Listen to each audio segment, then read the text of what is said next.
Assalamualaikum warahmatullahi wabarakatuh. Apa kabar anak-anak?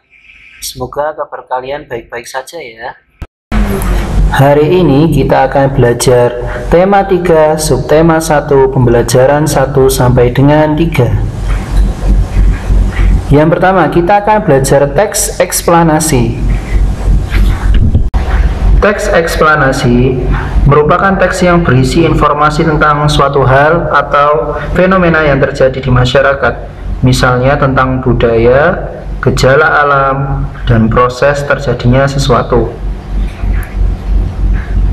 Seperti teks pada umumnya, kita dapat menemukan topik permasalahan dan simpulan dari teks eksplanasi. Topik permasalahan dapat ditemukan pada kalimat utama dalam setiap paragraf. Selain itu, kita juga dapat membuat simpulan dari sebuah teks eksplanasi. Kita dapat menuliskan simpulan dari sebuah teks eksplanasi dengan cara membaca keseluruhan isi teks. Selanjutnya, kita akan belajar mengenai rangkaian listrik. Contoh peralatan elektronik. Ada lampu, ada senter, ada juga televisi.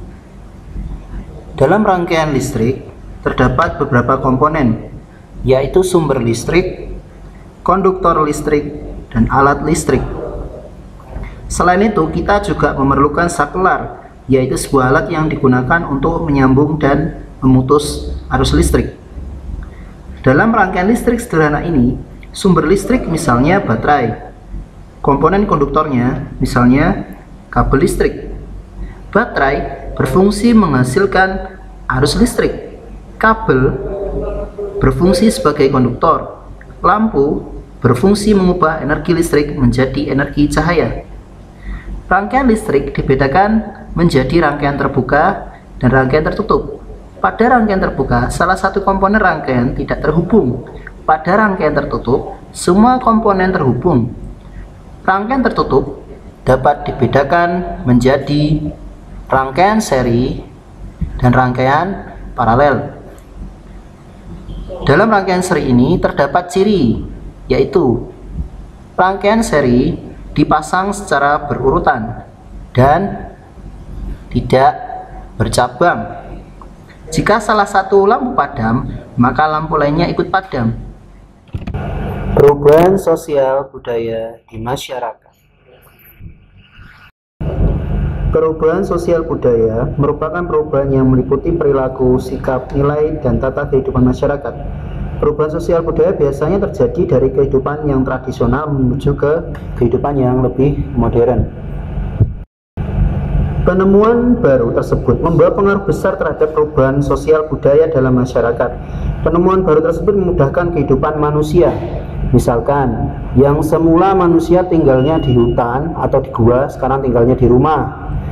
Kemudian yang biasanya membajak sawah dengan cangkul, maka mengolah tanahnya dengan traktor.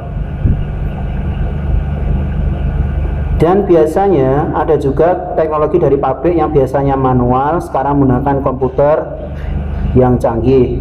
Kemudian perdagangan menggunakan kapal sampan, kemudian menggunakan pesawat terbang dan kapal laut. Untuk sekarang perdagangan mencapai global, jadi memudahkan semua orang mengakses informasi dari internet pula. Hak di rumah, sekolah, dan di masyarakat.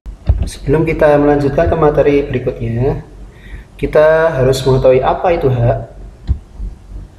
Ada yang tahu?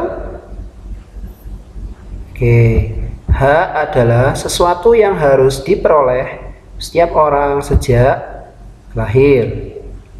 Nah, dalam hal ini kita akan mempelajari contoh-contoh hak anak di rumah, di sekolah, dan di masyarakat. Berikut contoh hak di rumah. Memperoleh makanan bergizi, memperoleh kasih sayang dari orang tua, nyaman saat belajar di rumah.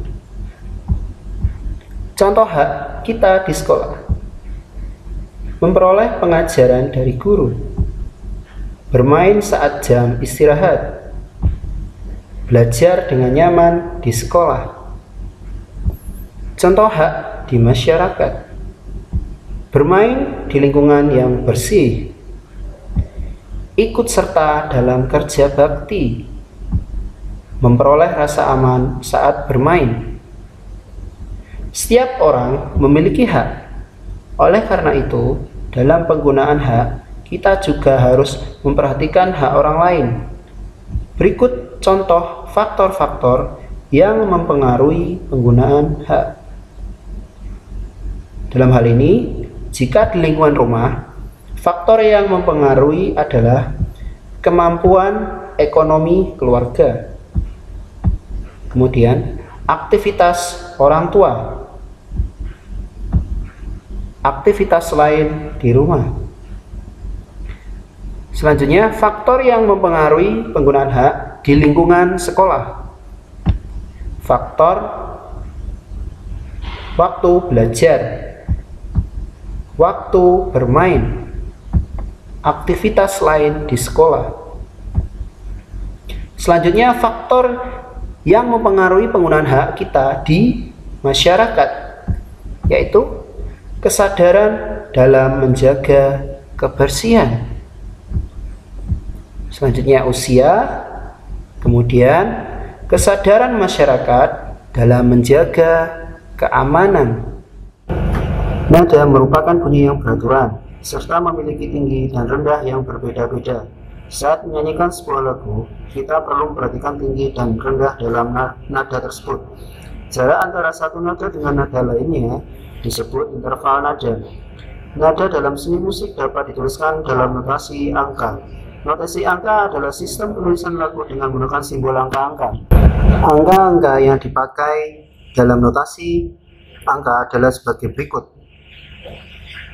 Angka 1 disebut dengan Do, angka 2 disebut dengan Re, angka 3 disebut dengan Mi, angka 4 disebut dengan Fa, angka 5 disebut dengan Sol, angka 6 disebut dengan La, angka 7 disebut dengan Si, angka I, huruf I atau huruf I disebut dengan Do dengan nada yang tinggi.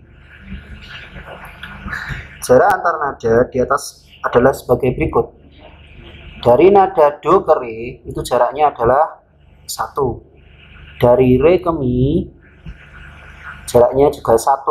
Dari Mi ke Fa jaraknya setengah. Dari Fa ke Sol jaraknya 1. Dari Sol ke La jaraknya 1. Dari La ke Si jaraknya 1. Dari Si ke Do yang tinggi jaraknya adalah setengah. Berikut nada-nada dengan jarak setengah, 1, 1,5, dan 2. Jarak antara nada setengah nada adalah Mi ke Fa, Si ke Do. Jarak antar satu nada yaitu Do ke Re, Re ke Mi, Fa ke Sol, Sol ke La, dan La ke Si. Untuk 1,5 nada itu ada Re ke Fa, La ke Do, Mi ke Sol. Untuk jarak antar nada 2 nada yaitu Do ke Mi, Fa ke La, Sol ke Si. Selanjutnya kita belajar mengenai teks eksplanasi. Teks eksplanasi mengandung suatu pokok pembicaraan. Kita dapat menemukan informasi dari teks eksplanasi dengan menjawab pertanyaan apa, siapa, di mana, kapan, mengapa, dan bagaimana. Teks eksplanasi bertujuan untuk memberikan penjelasan kepada pembaca mengenai proses terjadinya sesuatu. Struktur teks eksplanasi terdiri atas pernyataan umum atau pembukaan, deretan penjelas atau isi, dan penutup atau simpulan. Bagian pernyataan umum berisi informasi tentang hal yang dapat dibicarakan. Di bagian penjelas berisi uraian atau penjelasan tentang proses dari suatu peristiwa yang terjadi. Bagian penutup berisi simpulan dari teks atau dapat juga berisi pendapat penulis mengenai proses fenomena yang dijelaskan dalam teks. Berikut kita akan belajar mengenai cara membuat rangkaian listrik seri. Perhatikan rangkaian seri berikut. Pada rangkaian tersebut, kedua lampu disusun secara seri. Jika lampu 1 padam, maka lampu 2 juga akan padam. Rangkaian seri dapat digunakan pada senter dan lampu hias. Demikian penjelasan dari Ustadz. Jangan lupa belajar ya anak-anak. Wassalamualaikum warahmatullahi wabarakatuh.